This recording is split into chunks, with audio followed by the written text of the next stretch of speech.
A very great morning to you watching Westnile Television, wherever you're catching the show live from your boss Okam. And this is a KOKOLIRIKO Show. Today is 5th of June 2023. Thanks to those who have wished me happy birthday right yesterday, and also I continue to receive more messages right this morning, and thank you very much for your love and thank you very much for your support.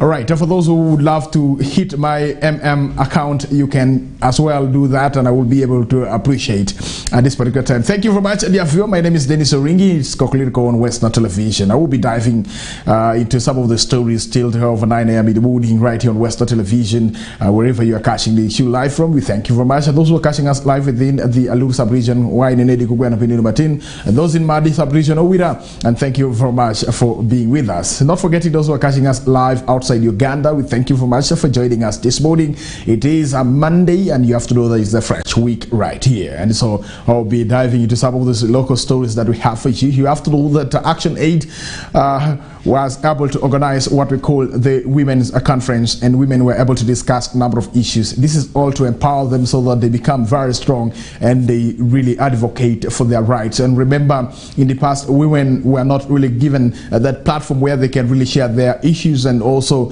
share some good ideas that can really contribute to the development of this country. We thank very much the NRM government for thinking about the women emancipation that is working out, because if you look at the roles that women are really playing at this particular time, we have great number of women who are members of parliament, we have great number of women who are the CEOs of the companies, and also there are others who are really doing well both business wise and also political wise, and that is the way to go, because God has given us that platform where we are supposed to coexist. There is no need to say that a woman cannot do this, women can do. If we have women who are engineers and they are they're those climbing ladders to really work on electricity lines, and also those who are really involved in construction, and so women are being empowered, and I love the fact that women are really embracing. When we talk about science and technology, we have got a great number of women who have also really joined and have contributed a lot. And so if my producer can really drop for us that particular story of the women Westnile Women conference organized by Action Aid Uganda, I will be able to appreciate, and the story has been reported by Frederick Dramadri. There's some more on that. Women leaders in Westnile region are advocating for more empowerment programs to address the financial inequalities that exist in the country amidst other existing empowerment programs rolled by government. During a Westnile regional women engagement at a White Castle hotel termed to be Women Forum organized by Action Aid, the women leaders argued that despite policies and economic interventions by government, many women are still unempowered and living in extreme poverty, tagging this to the cultural beliefs that tend to shut down women. They are empowered women.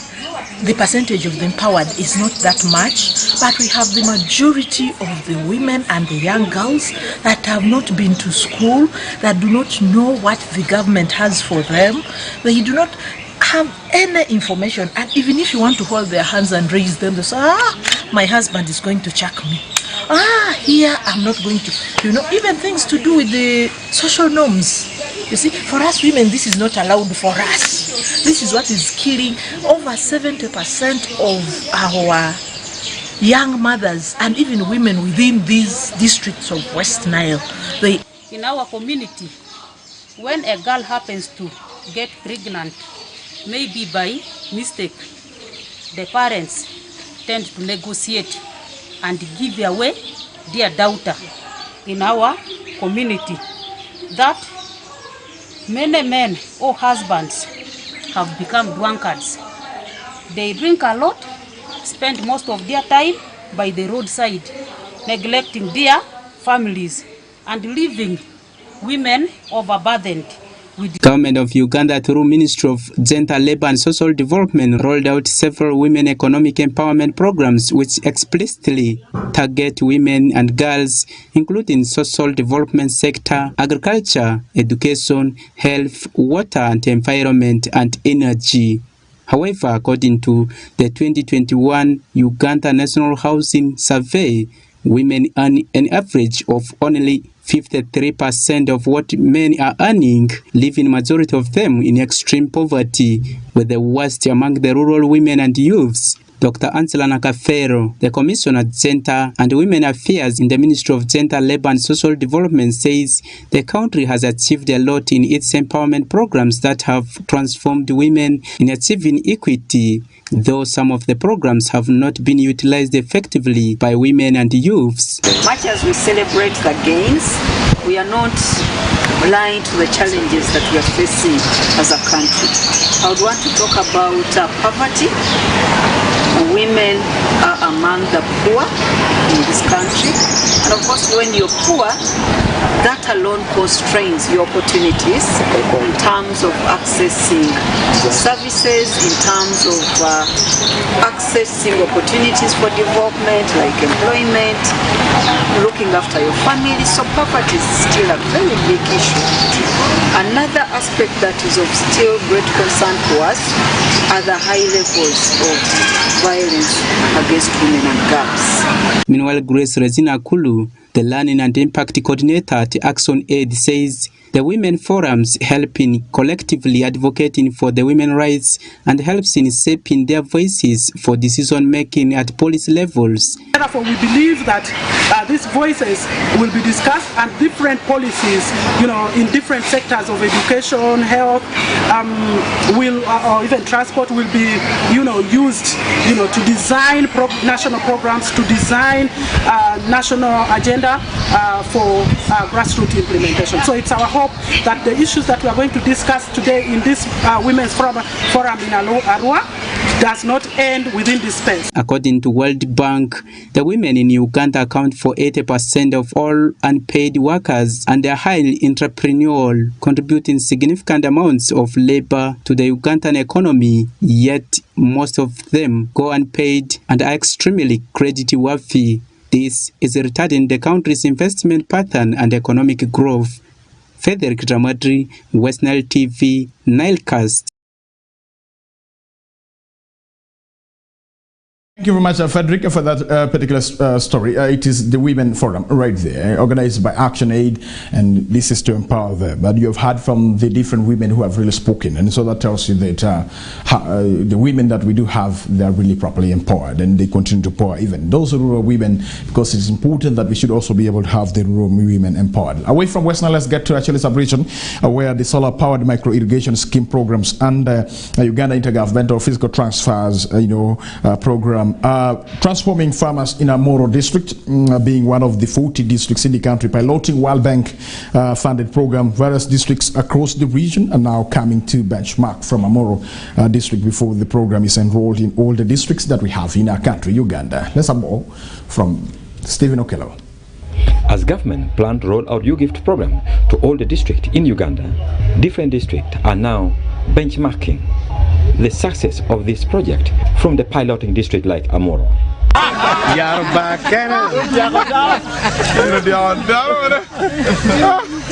So we are doing very badly in terms of weather, and this is the program that can help our people. If our farmers take it up, then it will be able to help them to be able to be productive despite the weather problem that we are having. Yes, but otherwise our farmers are doing badly. While interacting with farmers who benefited from this macro irrigation system, which was part of the U-Gift project in 2022, leaders were shocked to learn that these farmers are making millions of shillings from 1 acre of land they are operating in. So nyanya na no milioni bit makum chiat ento muka en mati no milioni bit ko nyanya ya nyanya mero ber side mapincha ni keken ko chiar wiye kwija so ka kan na pier tulla ni ano milioni rio makum chiat ento muka en manokiti ke no mati no pe. Christopher Bold, district chairman Kitgum, says this program will bail out their farmers from the prolonged drought which is currently affecting farmers in Kitgum district. Kitgum is grossly affected by the arid conditions that apparently is now bedeviling the whole country. We do not have enough rains, and the answer to production now lies with irrigation. This is why we decided to select key model farmers to come and benchmark so that they take leave and take home what they can start doing on the ground. Michael Dacoin, a Moro District Local Government Chairman, says there is already testimony that farmers who have benefited from these pilot programs are above poverty line, and this has made it easy for them as leaders to encourage other local farmers to join this program. As a leader of the district, I've started smiling that my leadership is not for nothing. At least we are changing lives of people, and really by community bailing themselves out of poverty, you will really be in position to see you are fulfilling the obligation that community set to elect you in the offices. So indeed, I am now chairman that is also a model chairman, and in this I am here embarking on mobilizing community.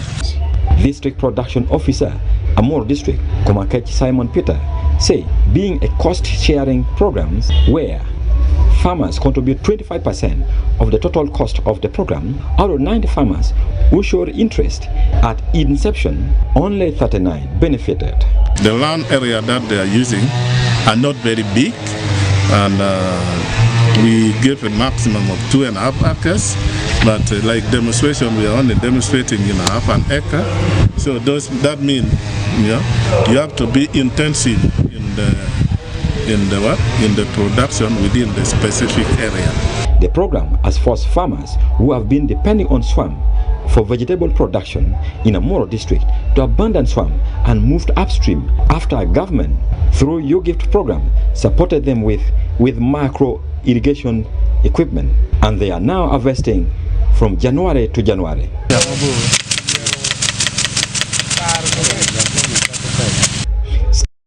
All right, thank you very much for joining us, and we thank you very much, Stephen Okello, for that particular story. If you have just tuned in, you are watching Westnile Television. We are coming to you live from the broadcast house of the television right here in Arua City, Westnile sub-region, Northern Uganda at large. And also, we are coming to you live from the different platforms of Westnile Television, Zuko Satellite Channel 0073, and also StarTimes Satellite Channel 447, and so also 477. And also you have to know that we are coming to you live using the YouTube page of the television, Westnile TV, and also Facebook, Westnile Television. Not forgetting the Twitter handle, where we always give you the update each and every time. And so you can really get to those platforms that I've been able to mention right there. You can as well, you follow my personal Twitter handle, that's at Oringi Francis 11 or Oringi Denis. You will be able to get me right there, and we have the conversation.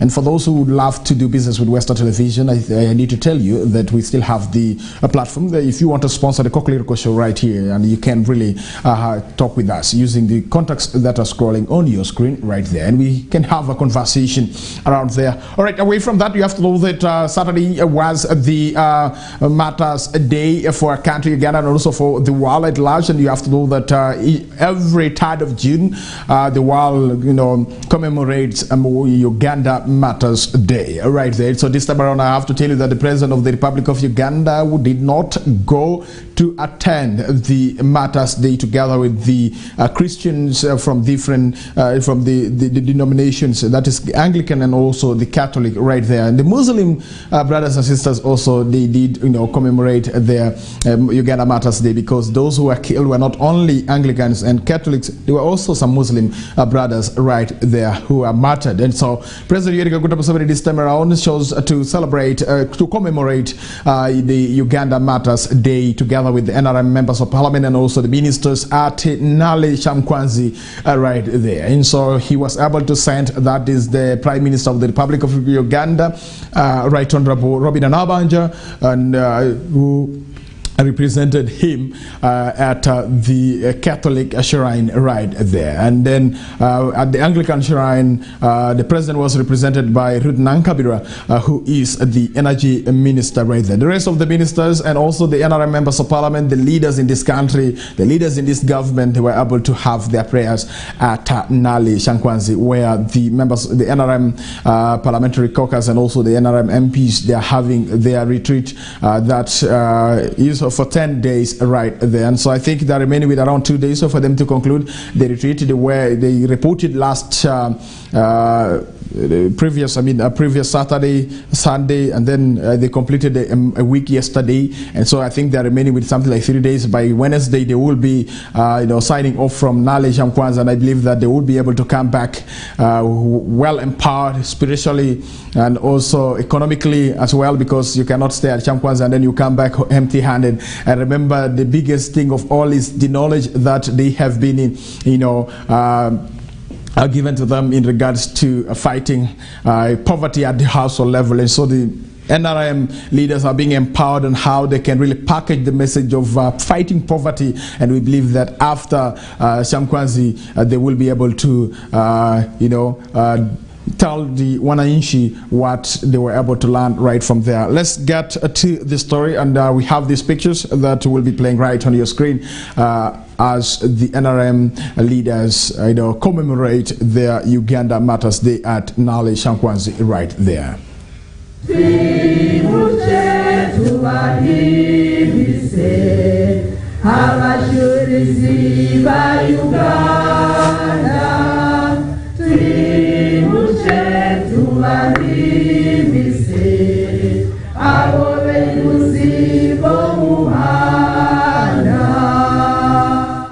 Kabaka Mutesa I, the first, organized a feast where he invited all the people from the kingdom. They came, and it was a good one.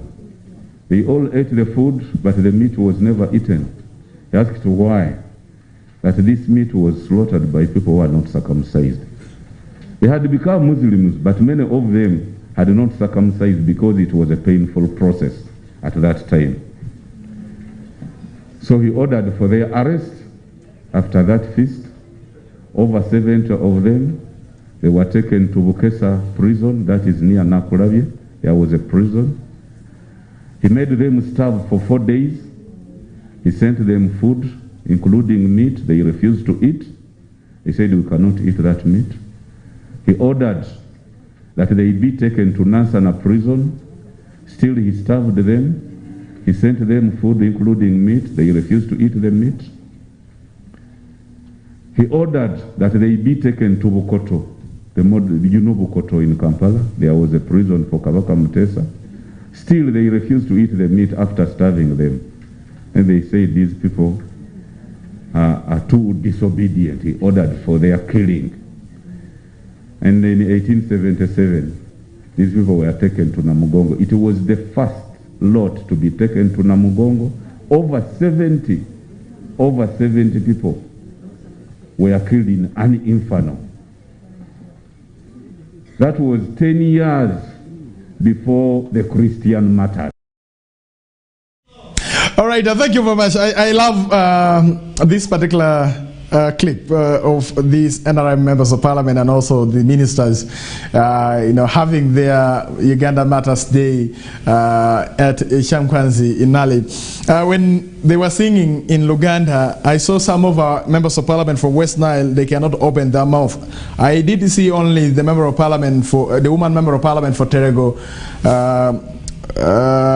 Obigaros, who tried. I think maybe she grew up in Kampala, and so she was able to learn Luganda. But my woman member of parliament for Pakwash district, Avur Jane Pashuto, just kept it quiet.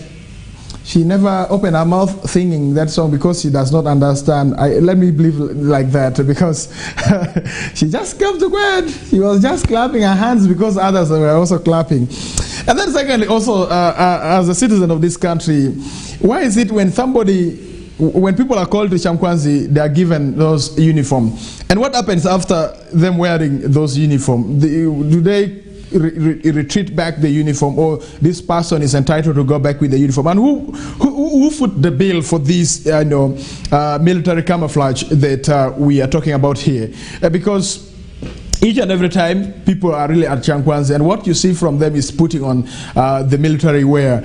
And if the military wear is given back to them when they come back to the community, how do they use this military wear? I think also that's another thing that we should really be discussing at this particular time. And so if it is now the uniform that is supposed to be adopted in this country, Uganda, then let all the civil servants be permitted to wear such uniform when they're coming for work, because we cannot just be playing that double standard. You buy military camouflage for the people going to attend retreat at Chamkwanzi, and then allow them to come back with this uniform. And where do they put the uniform afterwards? And how do they use this uniform? I've been seeing some members of parliament also pretending to be military officers, yet they are not. They think that the 10 days training given to them at Chamkwanzi is enough for them to really become military officer and also begin misusing the uniform. I think this is where I think NRM government should really sit down and discuss, especially on the issue of where that is being given to the people who go to Chamkwanzi. Yes, I know one time if I am also invited to go to Chamkwanzi, they will also be able to give me that. But allow me to tell you that once I have been given that, I will not allow myself to carry that uniform back home, because later on you will be witch-hunted and they will begin saying that, oh, so-and-so has this kind of uniform. Anything that happens, any wrong thing that happens in the community where you stay, they will be referring to you that it's so-and-so who has this kind of uniform in the community. So I believe that NRM MPs and also the ministers, after using the uniform, it is right for you to hand it over to the owners. You are not the owner, but they have given you just to make you people look uniform during the time of the retreat. But it is not necessary for you to carry such uniform going back with it home, because you are not meant for that. There are people who are meant to wear such. And so I would be asking maybe the NRM spokesperson or maybe any government spokesperson that we have in this country, why the people who go to Chamkwanzi are given that uniform. Why can't they put on their ordinary uniform, their ordinary dresses? They also have NRM shirts and T-shirts. Why don't they put on such? Because it is the NRM retreat. And so why do you give the military wear to put on during such kind of retreat? Yes, I am just punching some holes into this issue of Chamkwanzi and looking at the expenditure the government of the Republic of Uganda has to really bear. And this all come back to the Wananchi, who are the taxpayers. Remember, this money that is being used for feeding these leaders at Chamkwanzi for 10 days, these are money mobilized from the poor Ugandans that we do have in this country. And then secondly, this is not the first time that we are seeing member of parliament having the retreat at Chamkwanzi. Immediately after they were really sworn in, all the leaders were called to Chamkwanzi for a retreat. And what beneficial issues did we get from these leaders who went to Chamkwanzi when immediately after they were sworn in, that we have benefited as the Wananchi of this country? Yes, President Yoweri Kaguta Museveni is telling these people wealth creation, but it's not the first time that these leaders are being told how they're supposed to empower the community where they come from in terms of fighting household poverty.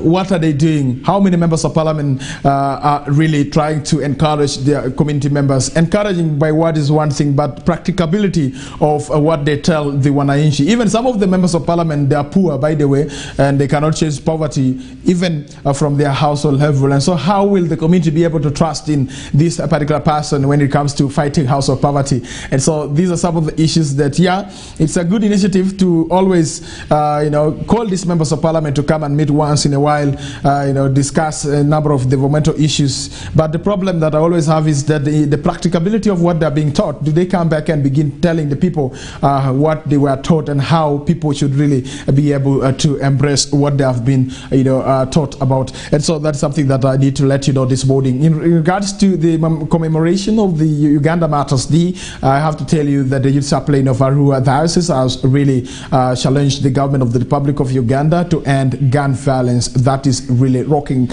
in the country. And we have got a number of people who have really passed on as a result of shooting in this country. And so the youth chaplain of Arua Diocese, who is also the curate of Christ the King Catholic parish here in Arua City, has challenged the government to really look into the issue of gun violence that is really affecting the country badly. Let's have more on this. Thank you.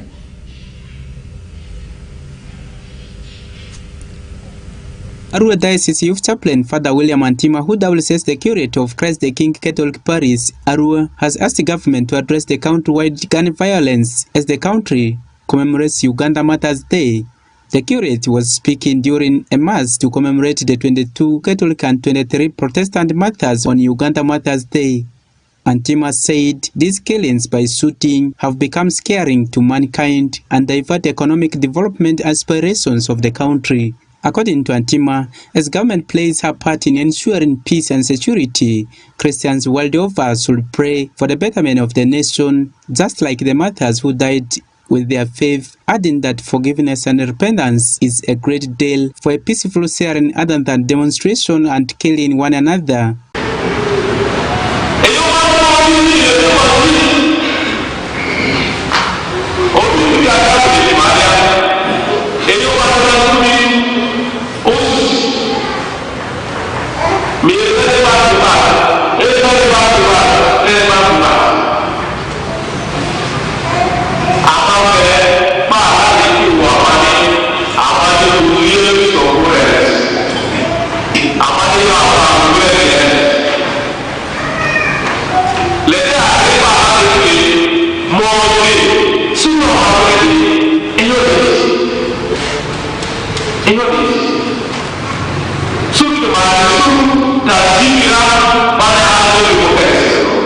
Between the months of April and May this year, cases of violence through the use of firearms, either by security operatives or unknown persons, have been on the rise across the country, leading to deaths. Earlier in May this year, the police in Arua City recovered a gun suspected to be used in a violent act that led to the killing of one security guard in Arua City. Recently, in their press briefing, the regional police spokesperson Josephine Angutia asked the members of the public to share information in the shortest time where possible to handle such wrong elements among the communities. Information sharing, where our people share information freely with the security so as to arrest or pick the suspected criminals and also to remove the guns away from the hands of the wrong people. And information is power. Through timely sharing of information, we shall be able to manage, maintain good security of our city or maintain peace in our state. Section 3, subsection 4 of the 1970 Firearms Act bars any person from illegally possessing, purchasing or using gun and provides for a jail term of not exceeding 10 years or a fine not exceeding 60 currency points or both in case one is arrested and found guilty. Frederick Dramadri, Westnile TV, Nilecast. All right, thank you very much, Frederick Dramadri, for that report. Dear viewer, we are going for a break, and when we come back, we still have more for you this morning. We shall be diving into what we have in the dailies today, the Daily Monitor, and the New Vision as well. Have the best of your morning. Let's go for a break.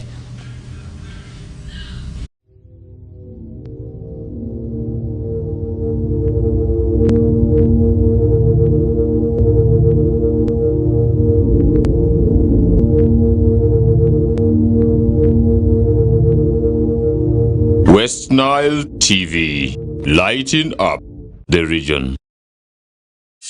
The Ministry of Health will conduct yellow fever preventive mass vaccination campaign for all persons aged 9 months up to 60 years. These people should have never been vaccinated against yellow fever. The yellow fever campaign will be conducted in phases, with the first phase covering districts in the regions of Arua, Gulu, Lira, Kabare, Kabarore, and Hoima. The campaign will begin on the 9th of June and end on the 13th of June 2023 and will be conducted in all government health facilities and outreach posts. All parents and caregivers are requested to take their children aged 9 months to the nearest health facility and outreach posts to get vaccinated against yellow fever disease. All adults aged up to 60 years but have never been vaccinated should go to health facilities and vaccination outreach posts to get vaccinated against yellow fever. Ministry of Health calls upon everybody to report any person who presents with signs and symptoms such as yellowing of eyes, fever, headache, muscle pain, feeling of vomiting or nausea, vomiting, and general body weakness or fatigue fatigue to the nearest health facility or health worker immediately for medical attention.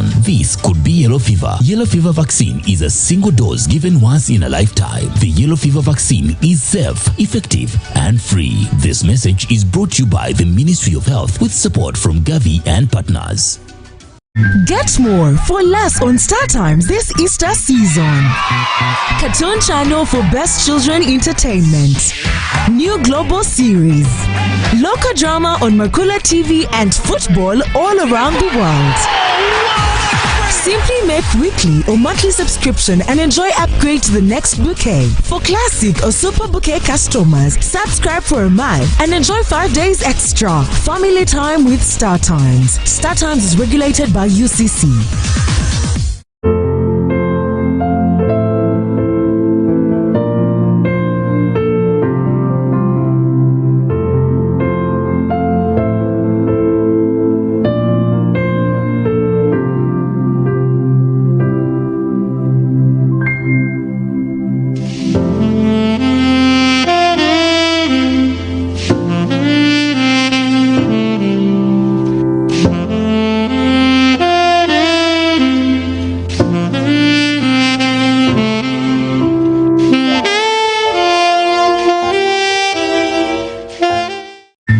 More for less on Star Times this Easter season. Cartoon channel for best children entertainment. New global series. Local drama on Makula TV and football all around the world. Simply make weekly or monthly subscription and enjoy upgrade to the next bouquet. For classic or super bouquet customers, subscribe for a month and enjoy 5 days extra. Family time with Star Times. Star Times is regulated by UCC.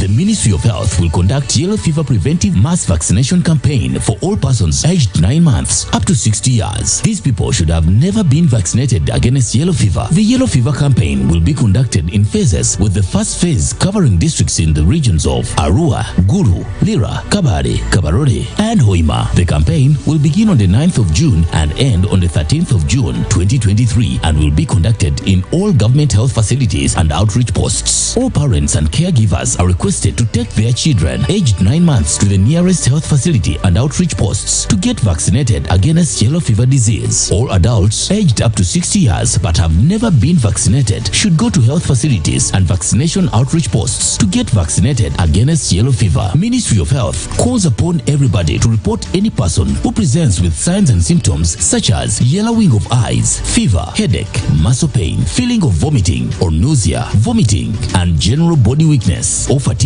to the nearest health facility or health worker immediately for medical attention. This could be yellow fever. Yellow fever vaccine is a single dose given once in a lifetime. The yellow fever vaccine is safe, effective, and free. This message is brought to you by the Ministry of Health with support from Gavi and partners.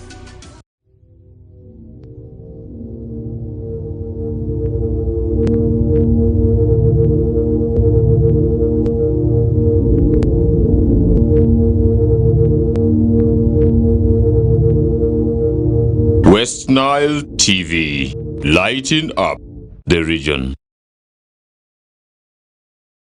Well, we're back. You're still watching Westnile Television. My name is Denis Oringi. We do appreciate you very much for still staying with us up to this particular time. 1 minute past over 8 a.m. right here on Westnile Television. Today is 5th of June 2023. And for those who do not know, we are already in a half of the year. The month of June, makes it a half of the year. And remember, we are moving up to December 2023, and we shall be getting to 2024. And from next year, I mean, the political landscape will be really, taking a different twist as different people will be now getting involved in fundraising and other stuff. And remember, in 2025, it will be full of political activities. 2026, we shall get into another election, making a decision whether to maintain the current leaders that you have or to change them. And that decision will be made in 2026, and the process starts right from now. And I have been told that there are people who have started now trying to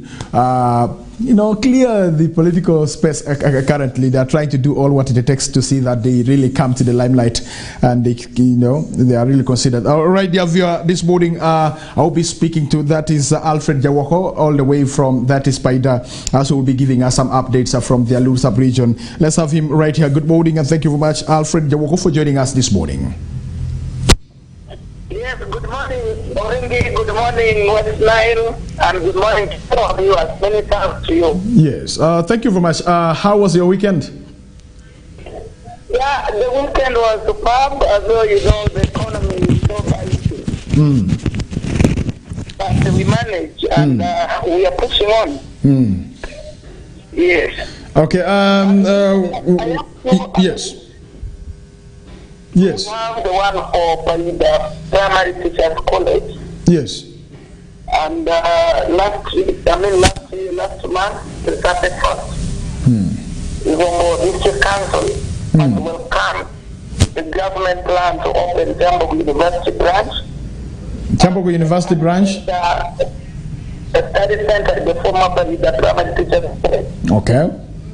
Which is located in Pavida town council.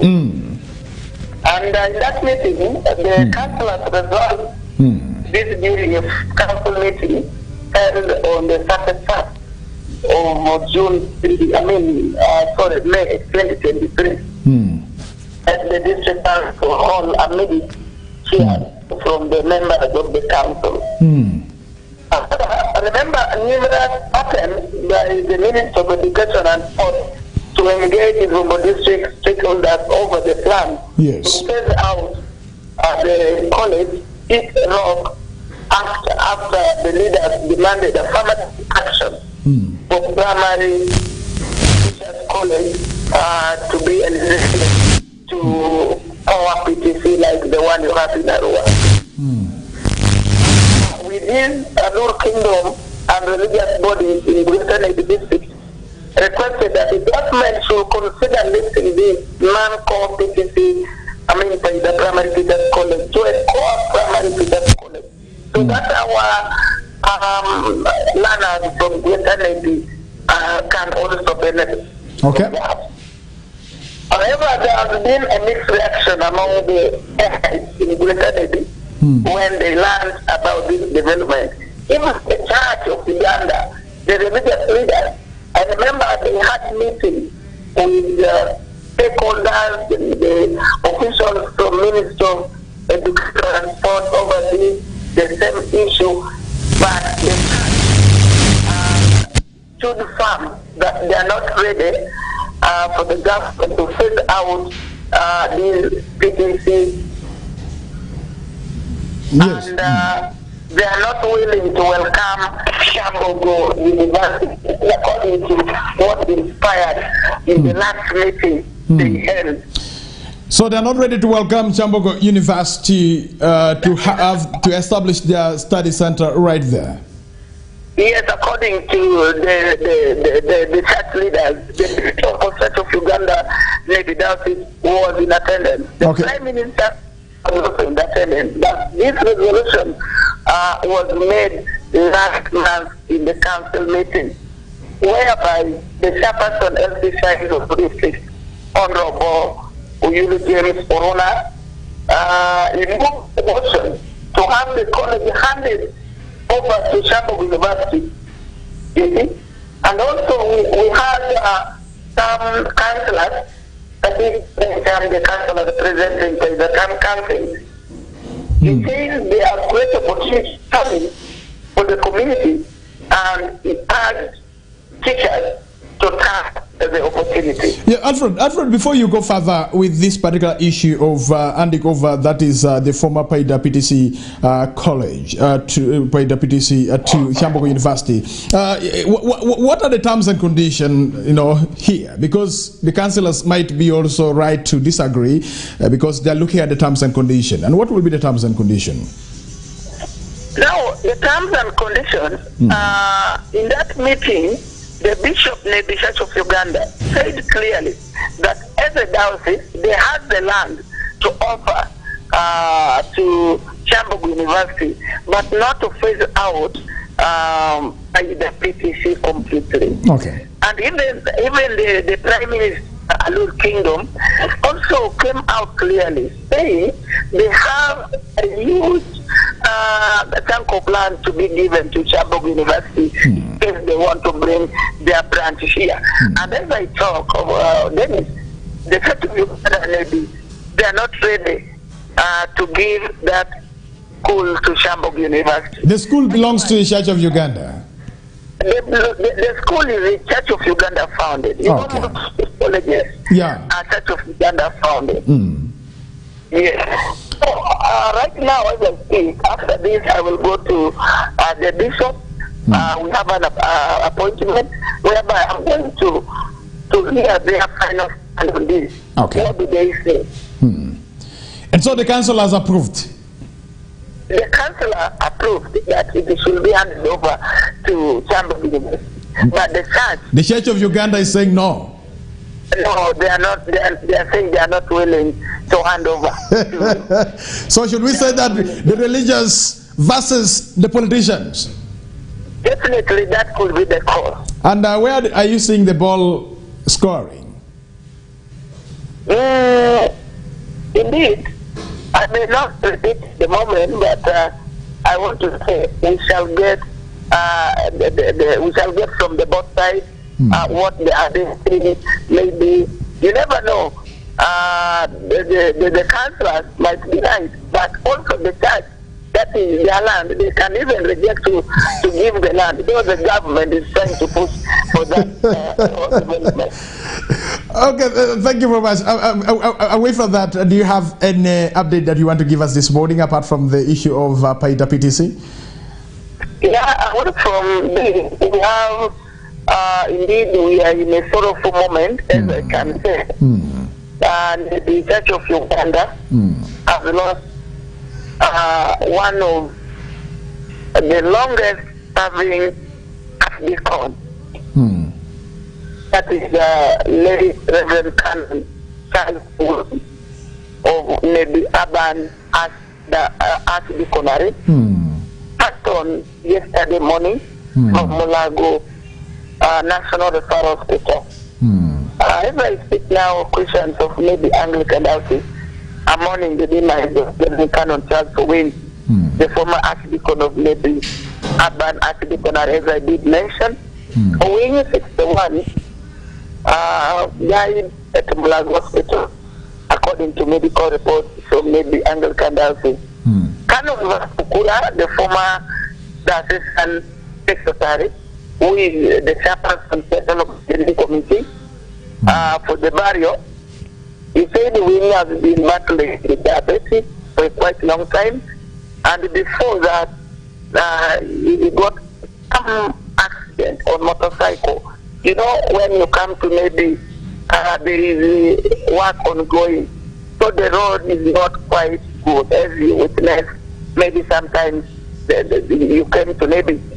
And the Bishop of maybe Anglican Diocese, Reverend Ponce Windu, has revealed that late Reverend Canon Charles Wayne was a true man of God who dedicated himself right from the time of his appointment to serve God in the capacity of Archdeacon.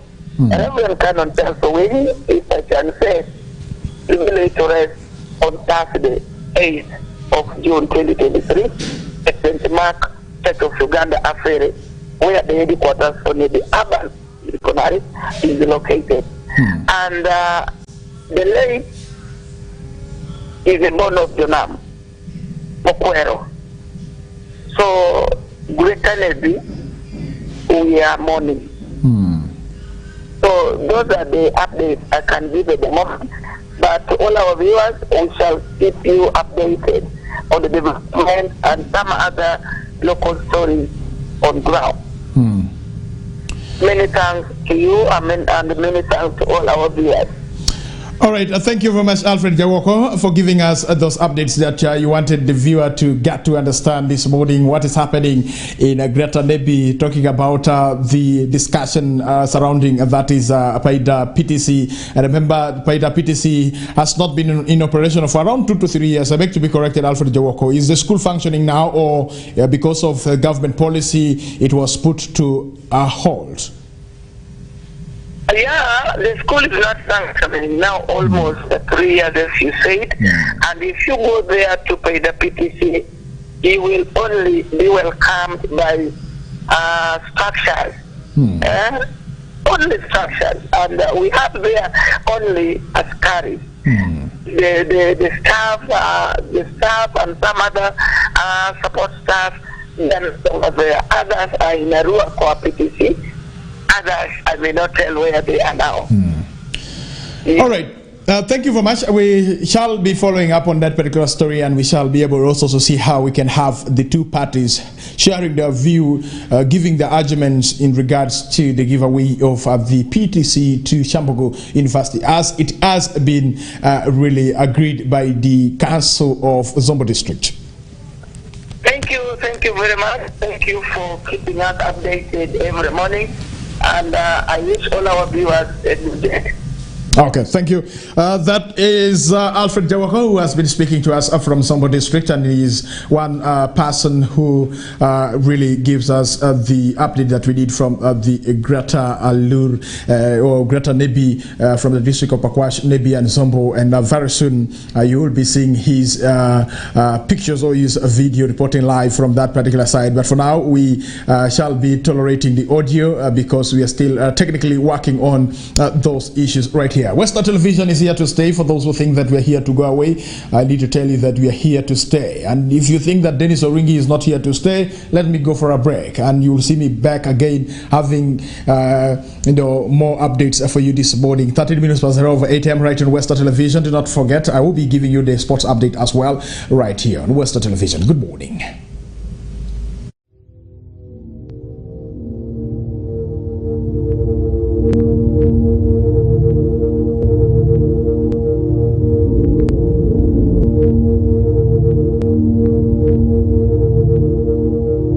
Westnile TV, lighting up the region.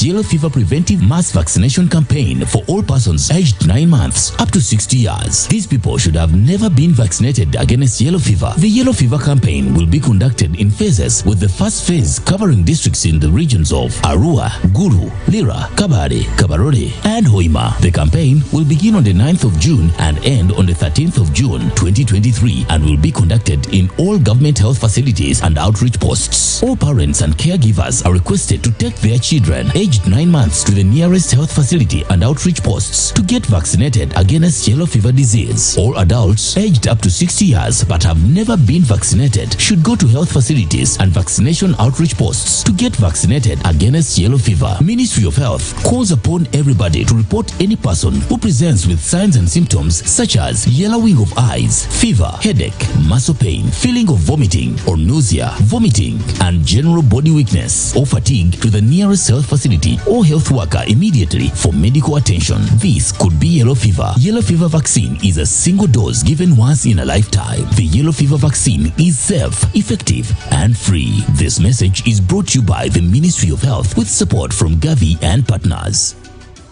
Get more for less on Star Times this Easter season. Cartoon channel for best children entertainment. New global series. Local drama on Makula TV and football all around the world. Simply make weekly or monthly subscription and enjoy upgrade to the next bouquet. For classic or super bouquet customers, subscribe for a month and enjoy 5 days extra. Family time with Star Times. Star Times is regulated by UCC.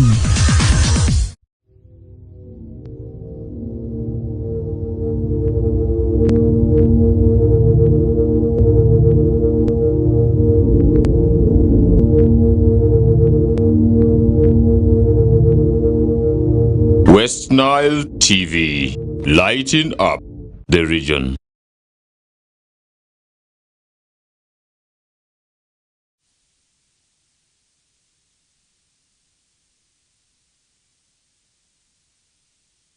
The Daily Monitor this morning, dear viewer, we thank you very much. 70 minutes past the hour of 8 a.m. right here on Westnile Television. All right, from what we have in the Daily Monitor this morning is that district national supervisors trained ahead of pilot census. It's also another thing that you need to know, that the Uganda Bureau of Statistics has concluded training of district and national supervisors ahead of the pilot census activity scheduled for June 2023. The 2-week training is aimed at equipping and empowering the supervisors with knowledge and technical capacity on how to manage the national population and housing 2023 exercise that will be starting very soon. So the supervisors are undergoing training to understand and appreciate questionnaires used for census, including household, institutional, hotel, floating, homeless, and community questionnaires. Some of the questions that the respondents should expect, that is in the questionnaires, include the name of the household head, the number of children, the level of education, the employment status, and the family status, among others. The 26 participants came from the 30 districts that have been selected to pilot census. These districts include Kisoro, Buweju, Bunyagabo, Bulisa, Koboko, Omoro, Kole, Nakasongola, Serore, Kotido, Mbale, Namaigo, and Tororo. And so while addressing the trainees at Collins Hotel in Mukono, UBOS Executive Director Chris Mukiza urged the participants to listen attentively and understand the questionnaire for effective delivery of the field services right there. So UBOS is now in traction to conduct the census in August this year, and all preparations are underway to ensure that all those who would have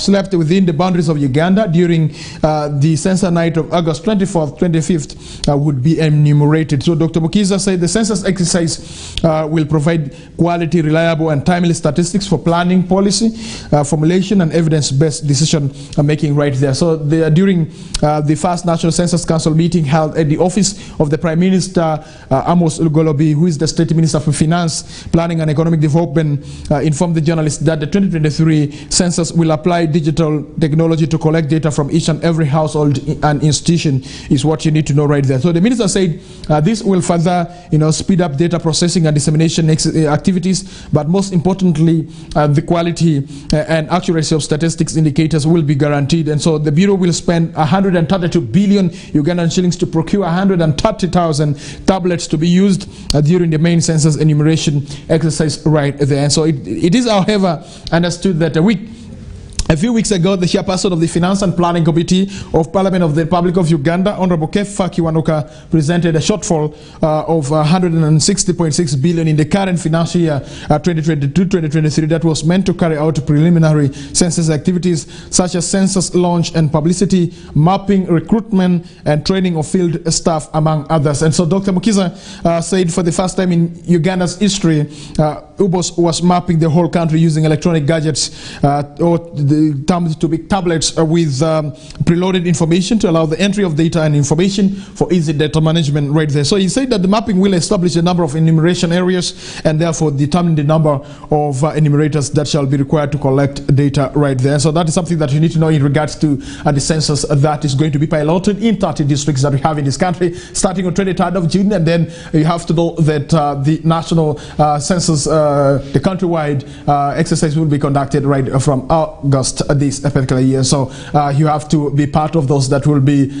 census in a country, Uganda. That is the night of 24th and 25th. And so if the night of 24th and 25th of that is August gets you right here in Uganda, remember you will be counted as well when we talk about the census right there. Let's get to another story right this morning. In Lieutenant Colonel Nyororo, Al-Shabaab cut the shade of bravery and hope. And remember, we lost this gentleman that is in the attack that Al-Shabaab carried on the military base belonging to the peacekeepers in Somalia right there. And so in Lugbarra dialect, Nyororo means chain. It may refer to that which links drive wheels or separate units to, that is, propel forward movement of bicycles or motorbikes, and also that which is used to tie items together. And so to many in and outside of the military, this was the power that Edward Nyororo, a lieutenant colonel in the UPDF, command on them.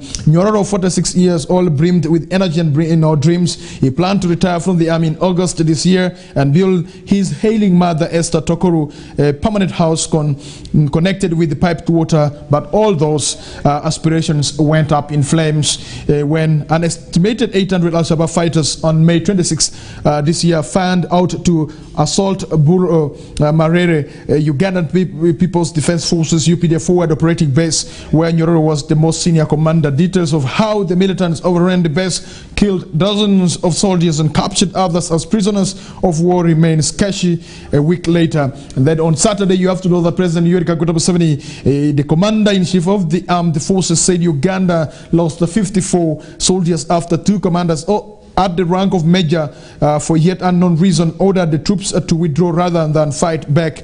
And so this is the most battlefield lost for the Ugandan contingent to the African Transition Mission in Somalia since it was first deployed to the Horn of Africa country in 2007 as the African Union Peacekeeping Mission in Somalia, AMISON. And so the official communication is scarce and the specifics is scant. For instance, Tokoru said he had never officially been notified of her son's death in Somalia, despite him having held a high rank in UPDF, his employer. And so that is quoting her, saying that we are just hearing from his friends that my son is dead. Others have been calling us from Somalia, but no one has called us officially from the Ministry of Defense and UPDF, and my son is dead. It is now a week. We want to prepare for his burial, she said. In Okozoku, Humble of Jakowad, just outside Arua City, mourners trickled in to condole with the family and establish clarity on the burial program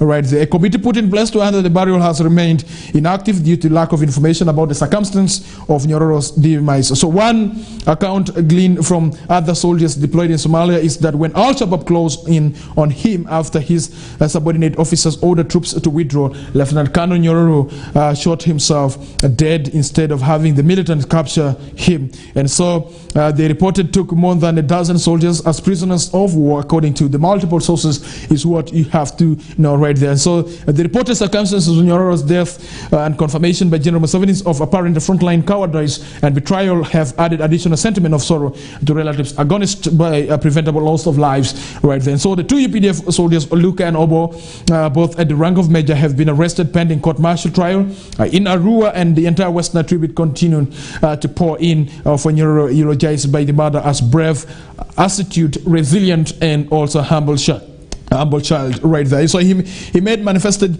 the tenacity early as a child growing up in Jako, where he was born to Tokoru and Amos Wadia, now deceased in 1977. And so those who knew him praised his fearless command and clearance of the Gulatiak Zaipi route connecting to Germany onwards to Moyo during the heydays of the Lord's Resistance Army incursions and ambushes on West Nile bound traffic. He had joined in the military as a child soldier in 1986, the year Museveni captured state power, and worked his way up the ranks through dedication, hard work, and a prayerful life. Nyororo also fought against fighters of the Alice Lakwena-led Holy Spirit movement that made lightning, war gains and intruded in Busoga, posing a momentary threat to a settling NRM government right there. Despite constant movements due to that is military deployments, his cousin Anglozo said the fallen Lieutenant Colonel kept in touch and remained a humble family man, taking care of his two wives, 6 biological children, and 20 offsprings of his deceased siblings. In his death, a chain that powered life for his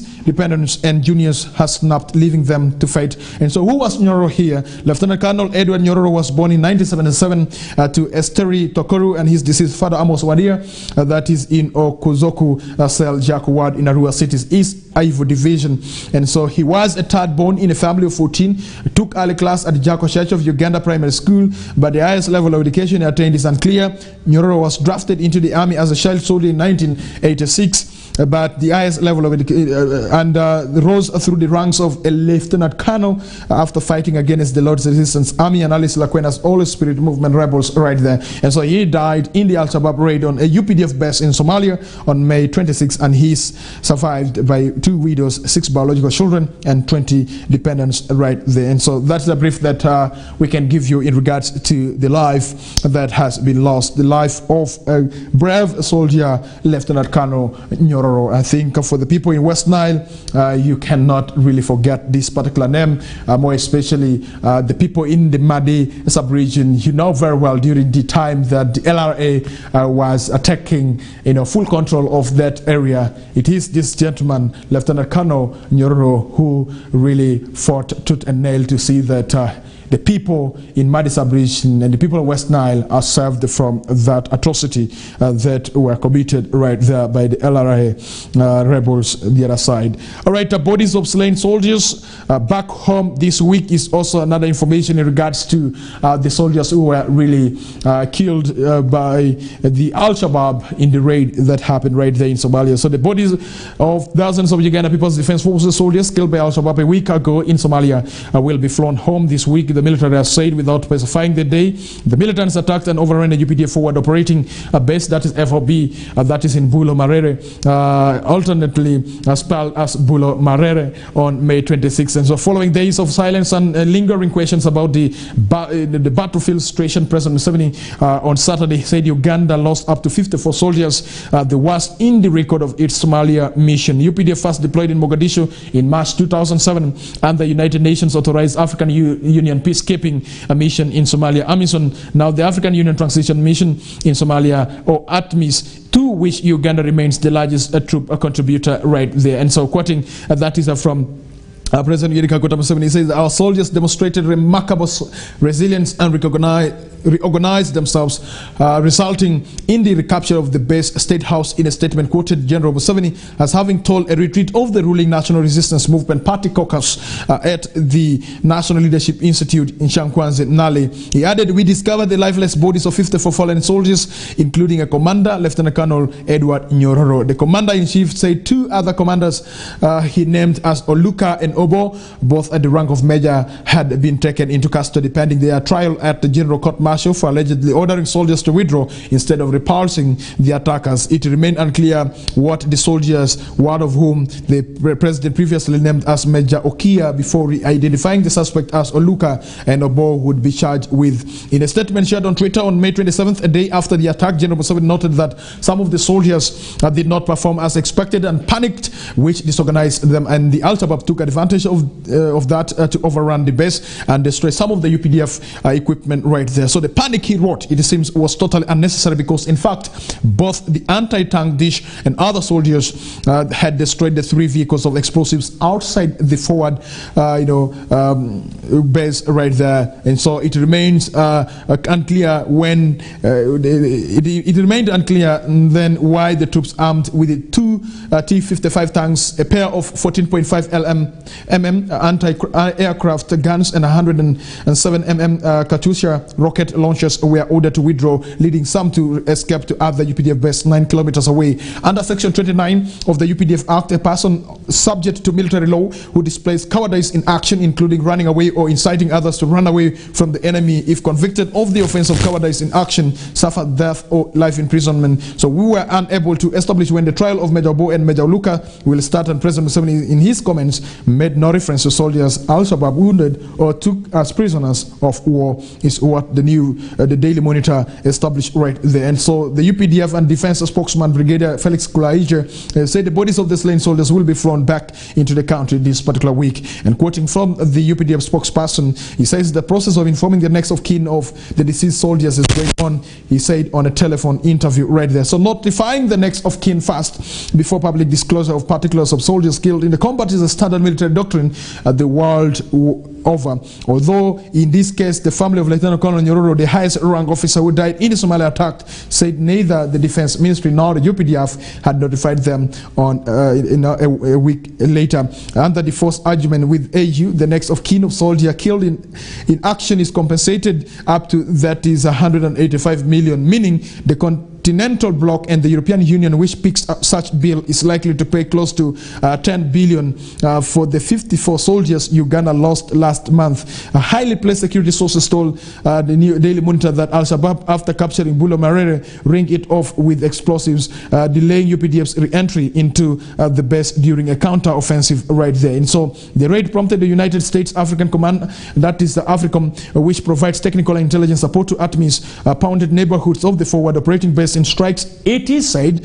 targeted and destroyed some of the Al-Shabaab war loot, including weapons. The UPDF, that is Land Forces Commander Lieutenant Colonel Kayanja Mohanga, who is leading a board of inquiry established by the Chief of Defense Forces, General Wilson Mbasumbadi, flew to Somalia a day after the raid for a fact-finding mission during which he has sought to lift the morale of soldiers on the ground.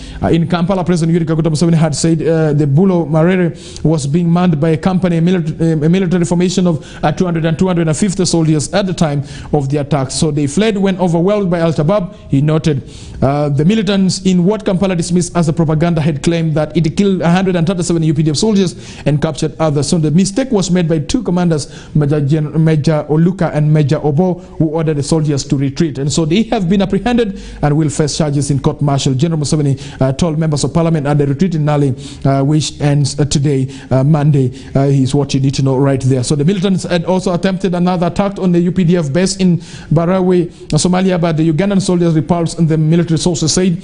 Also, you have to know that Daily Monitor has learned that soldiers injured during the May 26 raid were receiving treatment in the Kenyan capital, Nairobi, Kenya, and in Somalia. And so the Al-Shabaab used a vehicle-borne explosive, device and suicide bombers to breach the defense at Bulo Marere base at dawn, prompting Ugandan and Somali security chiefs to ban night movement of vehicles on Afogoye Barawe Highway in Lower Shabelle. And so on the issue of corruption, you have to know that President Yoweri Kaguta Museveni has linked the success of the Al-Shabaab attack to corruption within UPDF, where he is the commander-in-chief. In his address last week to the NRM caucus retreat at Nale, General Museveni told the lawmakers that the army is moving well, but I think you should emphasize the issue of corruption once you happen to be deployed.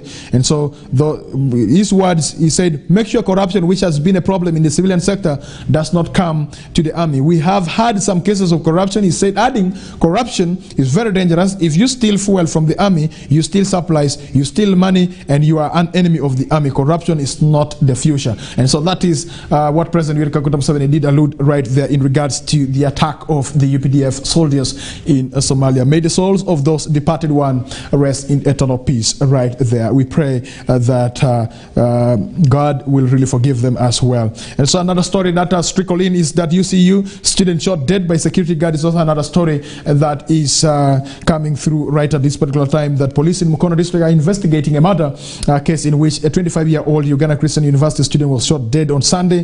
Rudini Agaba, a student at the UCU Mukono campus and residents of Kiwanga in Mukono district, was allegedly shot by Tugume Kadili at Mero fuel station in Kiwanga afternoon, according to police. And so preliminary investigation suggests that a dispute arose between a private security guard identified as Tugume Kadili, age 27, and the deceased, prompted the shooting. The Kampala Metropolitan Police, that is deputy spokesperson Luke Oisugire, has really issued the statement right there. And so that is something that you need to know in regards to the misuse misuse of guns in this country called Uganda. And so we continue to give you more stories right this morning that you need to know that Museveni gave the 50 border borders to Bombo youth in poverty fight campaign right there. And so the 50 border borders have been handed over to the youth in Bombo. And then girls in fishing community benefit from menstrual hygiene education is also another serious one that you need to follow up in the Daily Monitor today. Then also another tribute that has come through is that Okumuringa, man who dreamt of being a citypreneur, is also another tribute that has really poured in right there in memory of late Patrick Aloysius Okumuringa, who was laid to rest a week ago right there at his home in Nebi. And then Muhoozi will help NRM recapture Buganda. Former Minister Shibule has said right there that former State Minister for Water, that is Ronald Kibule, has hailed the first son, General Muhoozi Kainerugaba, MK movement, saying it is going to help ruling National Resistance Movement to recapture Buganda. And so Shibule, the former Mukono North MP, on Sunday during a media interview at his home in Mbalala Village, Nama Sub-County, Mukono District, said the Muhoozi movement has been embraced by the youth across the country, consequently neutralizing the opposition is a big support right there. And so that is something that you need to know in regards to the MK project that is moving on right at this particular time. And so what else do you need to know right this morning from that is the Daily Monitor is about Great Lakes leaders endorsed SADC decision to deploy troops in Democratic Republic of Congo. The SADC, this is a troop from South Africa, and so you have to know that regional leaders welcome the move by South African Development Corporation to deploy troops to the Eastern Democratic Republic of Congo, providing Kinshasa with a potential plan B against rebel groups. Sitting in Luanda, the capital of Angola, on Saturday, the leaders under the International Conference of Great Lakes Region, that is the Southern Africa Development Corporation and the East African Community, saw the new forces under the Southern Africa Development Corporation standby force could add to combined regional response to threats of peace, and security in the Democratic Republic of Congo. But the move could potentially give President Felix Tshisekedi new grease in his elbows as he pursues the M23 rebel group, in particular, having blamed the on-site East African Community regional forces of sitting on their hands against the group he says sponsored by Rwanda. Kigali rejects the accusation right there. Last month, you have to know that the Southern African Development Community said it would send troops to the Democratic Republic of Congo to help fight rebels in the country's east during a special that is Southern Africa Development Community meeting in Windhoek, Namibia. It would the second such deployment. If it happens in Eastern Congo's 3-decade conflicts in the past, the deployment wasn't so successful,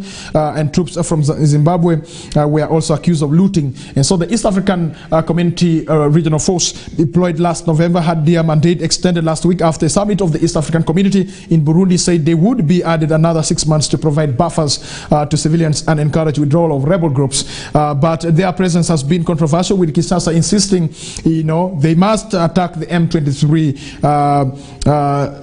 while the forces saying they lack such mandate to enter combat. In the fact of the Democratic Republic of Congo has refused to tolerate dialogue with the group it's called terrorists, something Rwanda says will present the search for that is a long-term solution. Vincent Ngirete, the Rwandan Prime Minister, told the East African Community Summit on Wednesday the M23 deserve that is to be in the dialogue room, as every decision on their surrender, integration, reconciliation, and that is cantonment affects them. So in Luanda, where leaders gathered for the 10th extraordinary Summit on Peace and Security in the Eastern region of the Democratic Republic of Congo and the Republic of Sudan, they called on all parties to sue for peace by abiding by ceasefire. The summit was hosted by Angolan President João Lourenço, the chairperson of the ICGLR and the African Union Champion for Peace and Reconciliation in Africa, and mediator appointed to facilitate dialogue that is between the Democratic Republic of Congo and Rwanda on their smearing field of allegations of rebel support. Remember, there was a time that the president of that is Angola, that is João Lourenço, was able to invite that is the president of the Rwanda and also the president of the Democratic Republic of Congo, Felix Tshisekedi, for this particular mediation of the issue of rebel activities in Democratic Republic of Congo. And And so you have to know that the ICGLR is an intergovernmental organization of the countries in the African Great Lakes region and was established to pursue political stability among countries of the Great Lakes region of Africa. These are Angola, Burundi, Central Africa, Republic of Congo, Democratic Republic of Congo, Kenya, Uganda, Rwanda, Republic of South Sudan, Tanzania, and Zambia. And so the Luanda summit was attended by President Felix Tshisekedi of the Democratic Republic of Congo, Faustin Ashange Taudera of the Central African Republic, Burundi, Uganda, Rwanda, Kenya, South Sudan, Congo, Tanzania, Zambia, Sudan sent senior government representatives to the meeting. And so the Kenya former President Uhuru Kenyatta and facilitator designated by the East African Community and Mausa Faki Mahat, chairman of the African Union Commission, were also hosted by President, that is Laurenco right there. And so quoting right there, it says the summit directed ministers of foreign affairs of Angola, Democratic Republic of Congo, Rwanda, and Burundi as the current chair of the East African Community, supported by the ad hoc verification mechanism to meet periodically to jointly assess the progress made in implementing the commitments from the Luanda roadmap and the joint action plan for the pacification of the eastern region of the Democratic Republic of Congo and the normalization of the political diplomatic relations between the Democratic Republic of Congo and Rwanda right there. So the meeting statement also said the summit welcomed the initiative that is of the Republic of Angola in deploying a contingent of the Angolan armed forces with the aim of providing security to the cantonment areas of the M23 and also supporting the activities of the ad hoc verification that is mechanism. As for Sudan, the gathering statement said that the summit received the report on the situation in Sudan from the chairperson of the African Union Commission and the special envoy of the president of the Sovereign Council and condemned the that is mutiny and resurgence of military conflict right there in Sudan. And so I felt it is important that I should be able to bring to your attention the issues that were discussed in this particular meeting that looks at addressing the conflicts that we do have in the Great Lakes region, more especially the countries that are subscribed to the Great Lakes region right there. And so we pray for the end of the gun conflicts that we do have in some of these countries that we have in East Africa and also the Great Lakes region. Let's talk about the South Sudan. I'm also talking about the conflict currently in the Democratic Republic of Congo, not forgetting the conflict that is ongoing still in Somalia after years of a really struggle. Right from 2007, when the government of the Republic of Uganda through the UPDF decided to deploy that is UPDF soldiers to help in peacekeeping in Somalia right there. All right, another sad one this morning. Former Bank of Uganda Secretary George Nyeko has passed on. Is also another story that I can really bring to your attention this morning. That the former Secretary at Bank of Uganda, George William Nyeko, has died. Close family members announced Nyeko, who retired from Bank of Uganda in March 2015, died on Saturday, June 3rd, 2023 at International Hospital, Kampala. Nyeko had worked at Bank of Uganda for about 32 years in various departments where he rose the ranks. And so Sam Otime, son to Nyeko, said that he died of liposarcoma. Liposarcoma is a rare type of cancer that develops in your fatty tissue. This type of tumor can grow anywhere in your body. Common places include your abdomen, thigh, behind your knees. Speaking about his father's medical journey yesterday, Otim said the condition started in 2018, and also that is something that you need to know, that the country has lost a great man who was the secretary at Bank of Uganda, late George Nyeko. May his soul rest in eternal peace right there. Let's go for a break, and when we come back, we'll be diving into what we have in the new vision this morning right here on Westnile Television. We do appreciate you very much, dear viewer, for always being with us as we keep giving you a breadth of every information that you need to know right here in our country, Uganda. Good morning.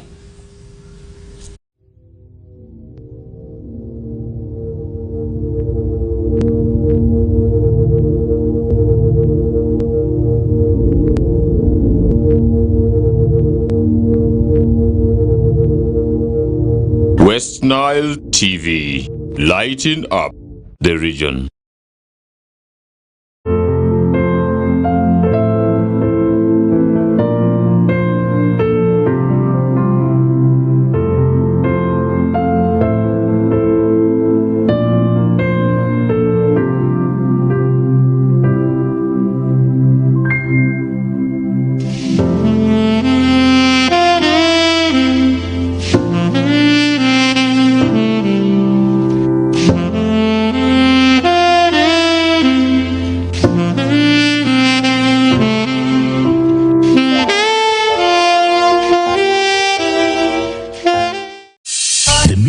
Health will conduct yellow fever preventive mass vaccination campaign for all persons aged 9 months up to 60 years. These people should have never been vaccinated against yellow fever. The yellow fever campaign will be conducted in phases, with the first phase covering districts in the regions of Arua, Guru, Lira, Kabare, Kabarore, and Hoima. The campaign will begin on the 9th of June and end on the 13th of June 2023 and will be conducted in all government health facilities and outreach posts. All parents and caregivers are requested to take their children aged 9 months to the nearest health facility and outreach posts to get vaccinated against yellow fever disease. All adults aged up to 60 years but have never been vaccinated should go to health facilities and vaccination outreach posts to get vaccinated against yellow fever. Ministry of Health calls upon everybody to report any person who presents with signs and symptoms such as yellowing of eyes, fever, headache, muscle pain, feeling of vomiting or nausea, vomiting, and general body weakness or fatigue to the nearest health facility or health worker immediately for medical attention. This could be yellow fever. Yellow fever vaccine is a single dose given once in a lifetime. The yellow fever vaccine is safe, effective, and free. This message is brought to you by the Ministry of Health with support from Gavi and partners.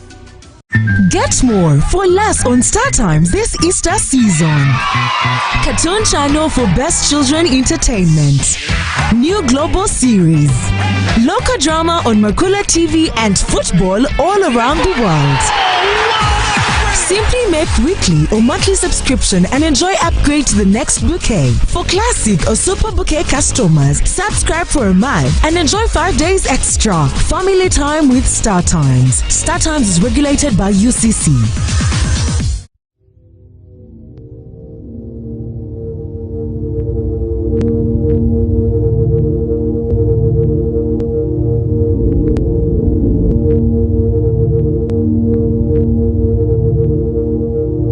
Westnile TV, lighting up the region.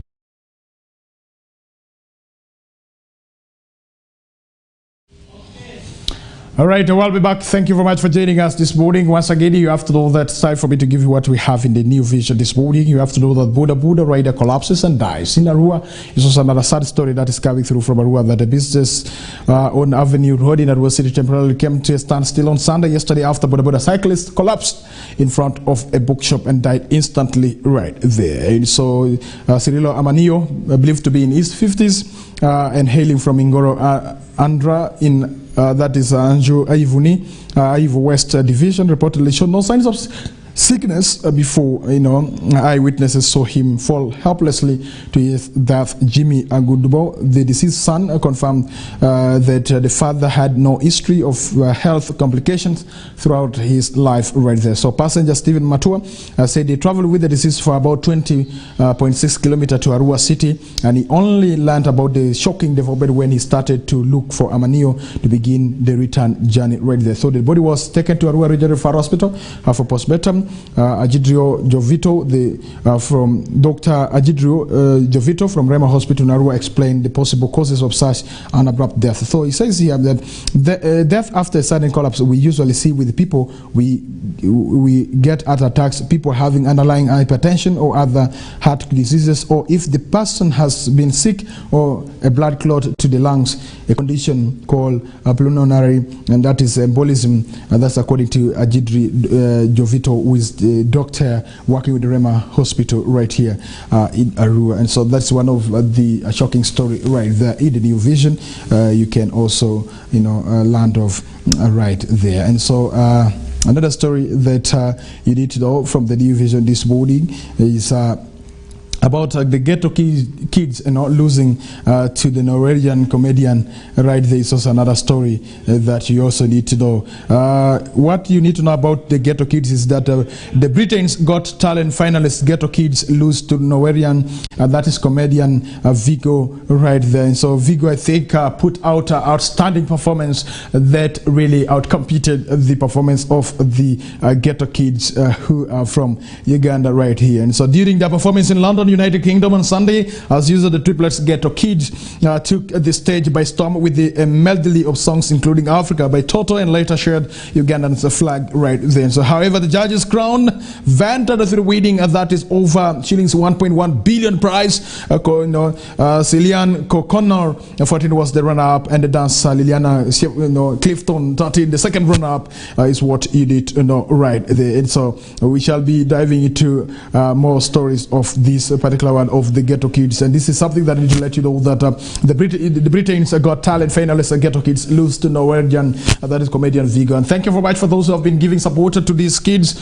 from this country, Uganda. I have to tell you that you can grow up in the ghetto, but you can also emerge and you can become somebody in life. And so for the children who don't have the biological parents, you are just surviving on your own. Use the talents that you have. You will really be able to emerge, a better person in life. And so we also had some young ones here in Arua. They did not know the dance group, and they also codenamed themselves to be the Ghetto Kids here in Arua. I do not know what exactly happened to the group. There was a gentleman who at a certain point ran mad. It was quite unfortunate right there. He was a talented dancer. It's quite unfortunate that sometimes people have the talent, but they tend to misuse their talent. There are people who get involved in abusing drugs, and they end up not excelling with the talent that God has given them. And so for me, if God has gifted me with the talent of dancing, yeah, God has also gifted me with the talent of dancing, but I could not really display the talent of my dance to another level. I just stopped with it when I was still in secondary, and so I could not really continue with it. But right now, for my personal exercise, I can do it also very well. But for these Ghetto Kids, theirs is outstanding, and that is perfect. If I have a kid who knows how to dance, I would really encourage him or her to really continue, because that is what God has gifted that particular person. So we cannot run away from the gift that God has given us, and we have to use this gift to profit ourselves. That is it. But we should not be used by people also to get a lot of money from us, but we should be able to benefit from the talent that God has given us. I do not know whether God has gifted me with the talent of talking. I do not know.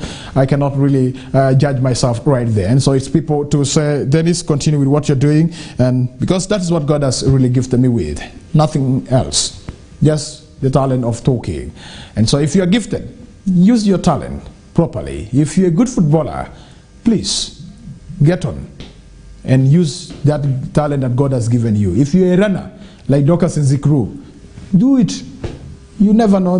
That's what God has really gifted you with, and you cannot run away from gift from God. If God has said you will be a priest, you will really do that. If God has not called you to be a priest, you will also see the kind of priest you will be.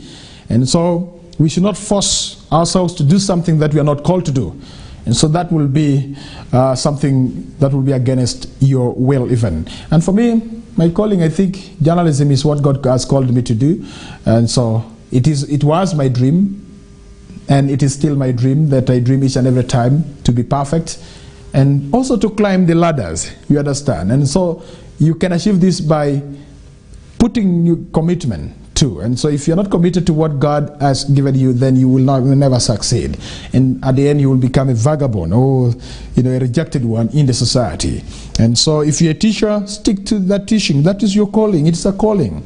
And so we cannot run away from our callings. I do not know whether God called people to be politicians. I think God called people to be leaders as well. And so there are people who are not leaders, they are entrepreneurs.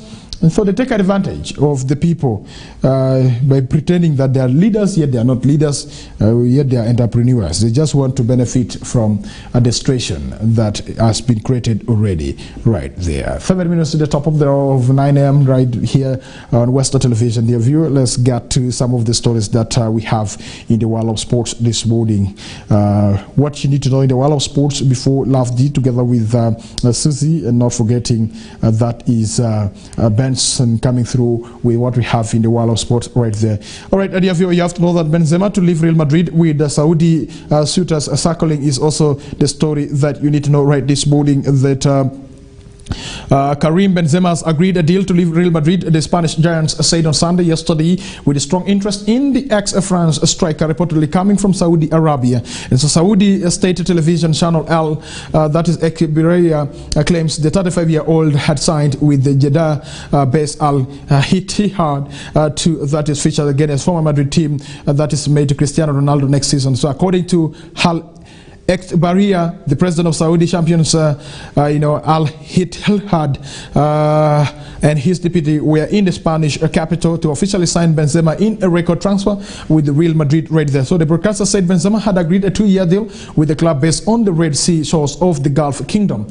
So over the past week, Madrid boss Carlo Ancelotti, as well as Benzema himself, decided the striker would not leave his contract at Santiago Bernabeu early with 1 year left of it to run. Real Madrid and our captain Karim Benzema have agreed to put an end to his brilliant and unforgettable era as a player at our club, said Los Blancos in a statement. Madrid want to show their gratitude and all their love to someone who is one of our greatest legends right there. Benzema has lifted 5 Champions Leagues, 4 La Liga titles and 3 Copas del Rey with Madrid, and is the holder of the Ballon d'Or for that is the world's best player. Various teammates, including Brazil attacker Vinicius Jr. paid tribute to Benzema after the announcement. So when the boy from San Gonçalo Solskjaer arrived in Madrid in 2018, you were the first to welcome me. I will never forget, that is Vinicius said on his Instagram.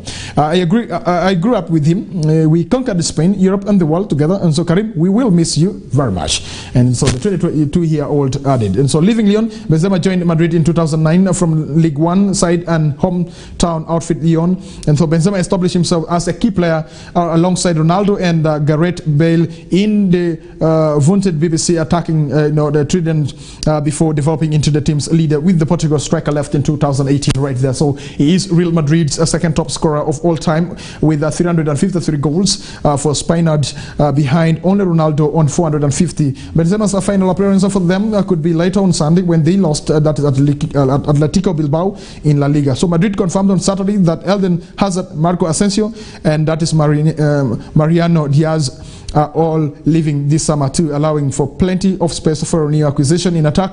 Ancelotti avoided talking on Saturday about Madrid's alleged interest in England and Tottenham striker Harry Kane. I am not going to talk about the future of the squad that is in place, said Ancelotti. And so Kane is a great player. He is a Tottenham player. We have to respect the player and Tottenham as well. And so rise to glory. Benzema battled with that is Gonzalo Higuain for a regular starting spot in his early days at Madrid, and was once derided by then coach Jose Mourinho for being a cat instead of the hunting dog he wanted. So while playing alongside Ronaldo, Benzema took the role of supplier and worked hard to provide for his teammate. The forward greatly increased his goal output from after Ronaldo left playing centrally and scored 44 in 46 that games last season, a performance that earned him the 2022 Ballon d'Or. Benzema's most recent conquest was the Copa del Rey in May, with Real Madrid beating Osasuna to lift the title for the first time since 2014 right there for you. I think it sounds nice to the sport lovers right there about the exit of that is Karim Benzema away from Real Madrid right there. And so what else do you need to know this morning in regards to that is sports? You have to know Isabiro reveals in Vipers double delight is also another thing that you need to know. Mbappe wins a record 5th French Golden Boot. Rennes on Europa League sports. Quire relegated. Then Gundogan double secures FA Cup for Manchester City. Is also another story that you need to know, that Manchester City are one game away from her historical treble. After that is Ike Gundogan scored twice to beat Manchester United. That is 2-1 in the FA Cup final on Saturday. And so Pep Guardiola's men completed domestic double at Wembley and can become just the second side after United in 1998 and 1999 to win the Premier League, FA Cup and Champions League in the same season, should they beat Inter Milan to become European champions for the first time on June 10th. Gundogan Gandogen scored the fastest goal in FA Cup final history after just 12 seconds. So United levels on 33 minutes through Bruno Fernandes, a penalty after Jack Grealish was harshly penalized for handball. And so, but the City captain, in what could be his final game for the club on the English soil, will he, with his contract expiring at the end of the season, volleyed home the winner 6 minutes into the second half. And then everyone knows the FA Cup is the most beautiful domestic club competition in the world. So to win this trophy again and complete the double is amazing for us.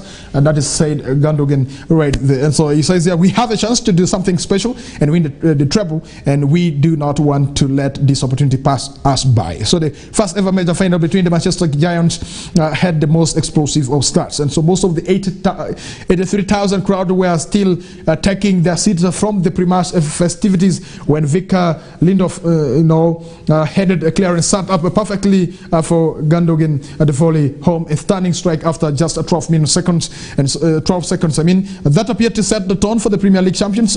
Rodri headed into the side netting moments later after Haaland failed to get a clean connection in Gandogen's enticing cross. United were barely able to get close the halfway line in the first half hour, but got the break they needed to get back into the game. And so Aaron Wan-Bissaka's header back across the City box brushed the arms of Grealish, and referee Paul Tierney was instructed to review the incident by VAR. And so despite the City's protestations, Tierney pointed to sports, and Fernandes coolly sent Stefan Ortega the wrong way right there. So I think Arsenal has an opportunity to play, that is the Community Shield. So we thank very much Manchester United for creating that space for Arsenal to really qualify for the Community Shield right there. Maybe what Arsenal will be able to lift might be the Community Shield. I do not know. We are waiting to see what will really happen right down there. So let's wait for another serious game that will be played between that is Manchester City and Inter Milan for the Champions League final right there. And so we shall be able to give you updated with this during the time of the whistle time. Love the Frederick Owen, Lady Susie together with the Benson, as they will be doing the analysis of the game or the games that have been played over the weekend right here, starting right from the local games that have been played. Remember, it is still a break for the football lovers right from the different divisions that we do have right in Westnile, and also up to that of FUFA Big League, and also StarTimes Uganda Premier League right there, and also getting to know what is happening in Europe. You remember many of the clubs that are just for a break. And so that is what you need to know. Thank you very much, dear viewer, for being with me up to this particular time. Allow me to thank you very much. I thank very much those who contributed to the production of the morning show, the KOKOLIRIKO, the Monday edition, today, 5th of June 2023. Thank you, Stephen Okello from Gulu for the report. Thank you very much, Frederick Dramadri, for the report. And also thank you very much, Alfred Jawako from that is Greta Nebi, for giving us the highlights that we're able to understand issues to do with the Paida PTC, and we shall be able to follow that particular story. I am out of here. Catch me again tomorrow for the same program, KOKOLIRIKO Live on Westnile Television. Allow me to thank very much my producer that is Aldo Manano, together with my camera person, Dizon the Pro, for making the show a successful one, as you have really witnessed. May the good Lord continue to bless you and be with you and provide for you as you continue to ask from Him as well. Good morning.